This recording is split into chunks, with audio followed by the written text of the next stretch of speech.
नमस्कार, one India Hindi में आपका स्वागत है। मैं हूं शिवराज सिंह। पूर्वी लद्दाख के साथ साथ चीन अब बॉर्डर पर टकराव के नए मोर्चे खोलता दिख रहा है। चीन और भारत के बीच अब अरुणाचल प्रदेश में टकराव की खबर है। चीन सैनिकों ने अरुणाचल प्रदेश में भारतीय सीमा में घुसने की कोशिश की। हालांकि भारतीय जवानों ने चीनी सैनिकों को वापस खदेड़ दिया। झड़प की एक घटना पिछले सप्ताह हुई थी। मीडिया रिपोर्ट्स के मुताबिक अरुणाचल प्रदेश में भारत और चीन के सैनिक वास्तविक नियंत्रण रेखा पर आमने सामने आ गए। कमांडर स्तर की बातचीत के बाद ये मामला सुलझा लिया गया। भारत और चीन दोनों देशों के सैनिक पेट्रोलिंग के दौरान भिड़ गए थे। दोनों देशों के सैनिकों के बीच ये झड़प कुछ घंटे तक चली थी।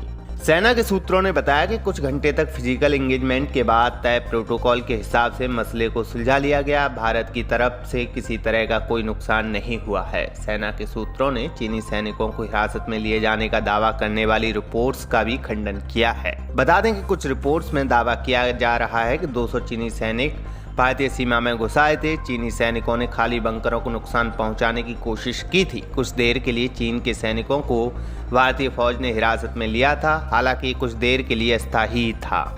रक्षा मंत्रालय से जुड़े सूत्रों ने बताया कि भारत चीन सीमा का औपचारिक रूप से सीमांकन नहीं किया गया है। दोनों देशों की सीमा रेखा परसेप्शन पर आधारित है और परसेप्शन में अंतर है। रक्षा मंत्रालय के सूत्रों के मुताबिक दोनों देश अपनी अपनी धारणा के मुताबिक गश्ती करते हैं। दोनों देशों के बीच किसी तरह के सहमति या टकराव का प्रोटोकॉल के मुताबिक शांतिपूर्ण समाधान निकाला जाता है। बता दें कि भारत और चीन के बीच पूर्वी लद्दाख में पिछले कई महीनों से तनाव बना हुआ है। दोनों देशों की सेनाएं आमने सामने है। पूर्वी लद्दाख में मुंह की खाने के बाद अब ड्रैगन दूसरे मोर्चे खोलने में जुट गया है। ये पहली बार नहीं है जब चीनी सैनिकों ने भारतीय सीमा में घुसपैठ की हो। इससे पहले 30 अगस्त को चीन की फौज के 100 से ज्यादा सैनिक बॉर्डर पार कर भारत में घुस आए थे और कई इंफ्रास्ट्रक्चर को तहस नहस कर दिया था।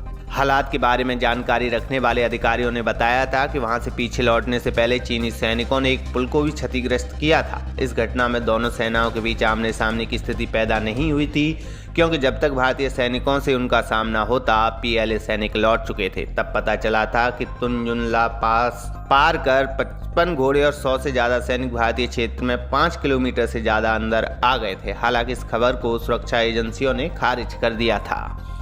इस खबर में फिलहाल इतना ही। तमाम अपडेट के लिए बने रहिए वन इंडिया हिंदी के साथ।